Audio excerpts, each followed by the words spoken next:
ఇప్పుడే జీ5 app download చేయండి. చూడండి మీ ఫేవరెట్ టీవీ షోస్ ఎప్పుడైనా ఎక్కడైనా. అమ్మా, ఒక విషయం గురించి మీతో మాట్లాడాలి. దేని గురించి పల్లవి? దూరం అయిపోయిన మీ అమ్మాయి గురించి.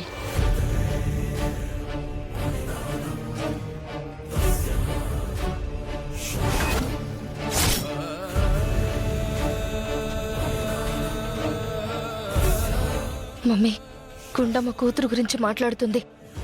అవునే, అంటే నువ్వు మాట్లాడింది వినేసిందా? ఇప్పుడు దాని గురించే చెప్పాలనుకుంటుందా? నా కూతురు గురించా? ఏంటి పల్లవి? చిన్నప్పుడు మీకు దూరమైన మీ అమ్మాయి గురించి మీరెంత ప్రయత్నాలు చేస్తున్నారో చూస్తూనే ఉన్నాను. తనని చిన్నతనంలో ఎవరో ఎత్తుకుపోయారు. వాణ్ణి పట్టుకొని మీ అమ్మాయి ఎవరో తెలుసుకునే టైంకి వాణ్ణి ఎవరో షూట్ చేశారు.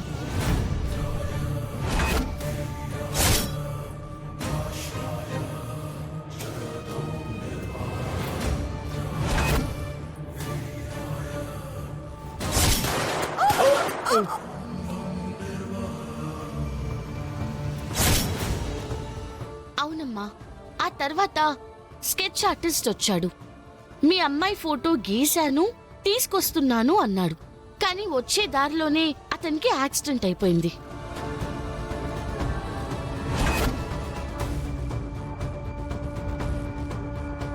తర్వాత కోమాలో నుంచి బయటికొచ్చాడని డాక్టర్ ఫోన్ చేస్తే మనమంతా వెళ్ళాం. కానీ డాక్టర్కి అర్థం కాకుండా మళ్ళీ వెంటనే అతను కోమాలోకి వెళ్ళిపోయాడు.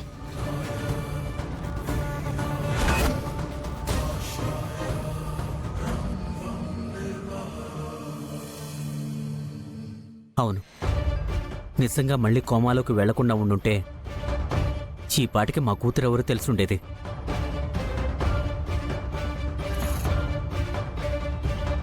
దేవుడు ఇంకా వీళ్ళని ఎందుకు ఏడిపిస్తున్నాడో అర్థం కావట్లేదమ్మా. ఇది దేవుడు చేసింది కాదు తాతగారు, మనుషులు చేసింది.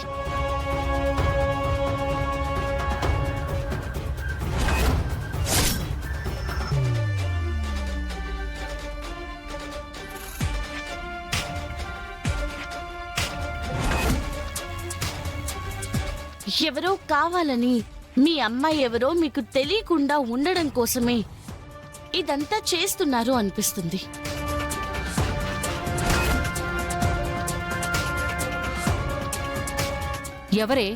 ఎవరికి అవసరం ఉంది? దీని కూతురు దీని దగ్గరైతే వాళ్ళకొచ్చే నష్టమేంటి?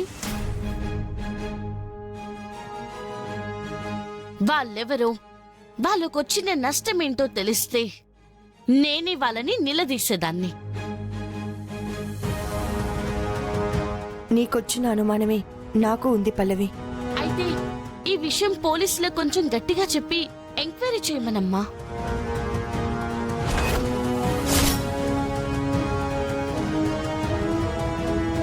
అవును గుండమ్మా, ఈ విషయాన్ని మర్చిపోయాం మనం. మమ్మీ, గుండమ్మ మర్చిపోయిన విషయాలన్నీ ఇది మళ్ళీ గుర్తు చేస్తుంది మమ్మీ.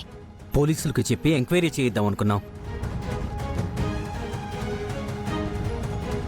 స్కెచ్ ఆర్టిస్ట్కి యాక్సిడెంట్ అయిన చోట సీసీ కెమెరాలు చెక్ చేయిద్దాం అనుకున్నాం. అన్నీ వదిలేశాం.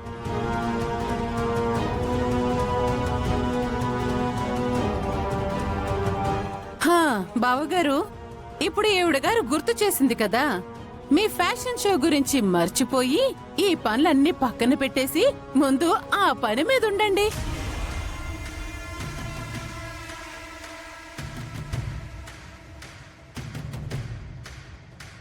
ఆల్రెడీ 2 సంవత్సరాల నుంచి ఫ్యాషన్ షో కాంపిటీషన్లో మీరు ఓడిపోతూ వస్తున్నారు.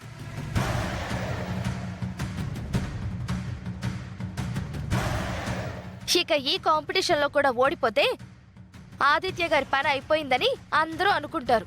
అలా చేసుకోండి పెదనాన్న. అక్షిత, దాని మీద ఎందుకు కోపడతావు? రేపు జరిగే ఫ్యాషన్ షో కాంపిటీషన్లో మీరు గాని గెలవకపోతే జరిగేది అదే కదా.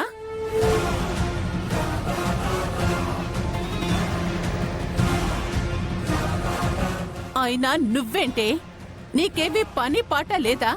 వాళ్ళన్నీ మర్చిపోయి వర్క్ మీద ఫోకస్ చేస్తూ ఉంటే నువ్వొచ్చి వాళ్ళ కాన్సంట్రేషన్ ని దెబ్బతీయడానికి మాట్లాడుతున్నావా ఇవన్నీ?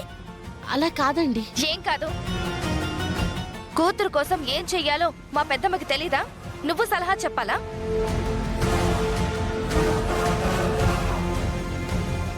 నీ మాటలతో జరిగిపోయినవన్నీ గుర్తు చేస్తూ కూతురు ఎప్పటికప్పుడు మిస్ అయిపోయింది అని చెప్పి తనని బాధ పెట్టాలనుకుంటున్నావా?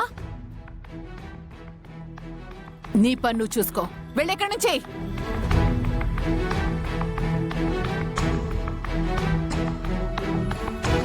అవును, ఎవరికైనా కొంతవరకు చనువిస్తే బావుంటుంది. అన్ని విషయాల్లో ఇస్తే ఇలాగే ఉంటుంది.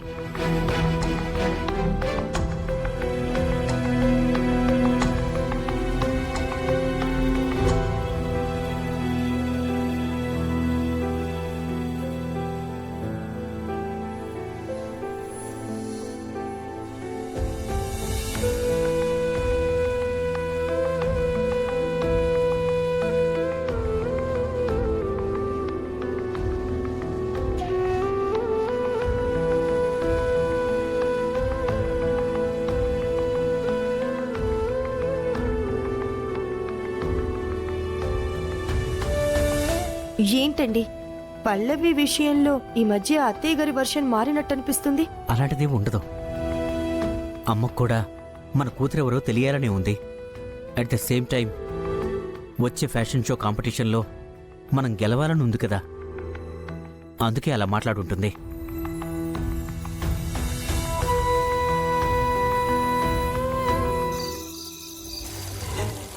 ఏంటి మమ్మీ, ఆ పల్లవి అలా వాగుతుంది? అందుకే దాని నోరు మూయించాను కదా. ప్రస్తుతం మాట్లాడకుండా ఆపావు గాని ఇంకెప్పుడు మాట్లాడకుండా అయితే ఆపలేవు కదా. గుండమ్మ వాళ్ళ మనసులో ఉన్న ఆలోచన అయితే నువ్వు తీసేలేవు కదా. పల్లవి మాట్లాడిన దాంతో పెదనాన్న వాళ్ళు పోలీసులతో మాట్లాడి ఆ స్కెచ్ ఆర్టిస్ట్ యాక్సిడెంట్ గురించి ఎంక్వైరీ మొదలు పెడితే, సీసీ కెమెరా ఫొటోస్ అన్ని చెక్ చేస్తే అది అనుకోకుండా జరిగిన యాక్సిడెంట్ కాదు, వాంటెడ్ గా ఎవరో చేసిన యాక్సిడెంట్ అని క్లియర్ గా పోలీసులకి తెలిసిపోతుంది. అలా తెలిసిన తర్వాత వీళ్ళు ఊరుకుంటారా? తర్వాత హాస్పిటల్ కి వెళ్తారు. అక్కడ కూడా సేమ్ ఎంక్వైరీ స్టార్ట్ అవుతుంది. అప్పుడేమవుద్ది? నానమ్మ మనసులో విషబీజం నాటం, అది మొలక అవుతుంది, చెట్టు అవుతుంది, మానవుతుంది, పల్లవిని బయటికి పంపించడానికి దారవుతుంది అన్నావు. ఆ మొలక చెట్టు అవ్వక ముందే మన పునాదులు కదిలించేసేలా ఉంది. పల్లవి విషయంలో ఏదో ఒక డెసిషన్ తీసుకోకపోతే దాన్ని బయటకు పంపించడం కాదు, మనం బయట పడిపోతాం, తర్వాత రోడ్డున పడతాం. కరెక్ట్ బేబీ, నేను కూడా అదే ఆలోచిస్తున్నాను. దీనికి స్లో ఫాస్ట్ అని కాదు, డైరెక్ట్ అటాకే కరెక్ట్. పల్లవి సంగతి ఏం చెయ్యాలి అన్నది నేను ఆలోచిస్తాను. జీ5 యాప్ డౌన్లోడ్ చేసి అన్ని ఎపిసోడ్స్ పూర్తి ఉచితంగా చూడండి.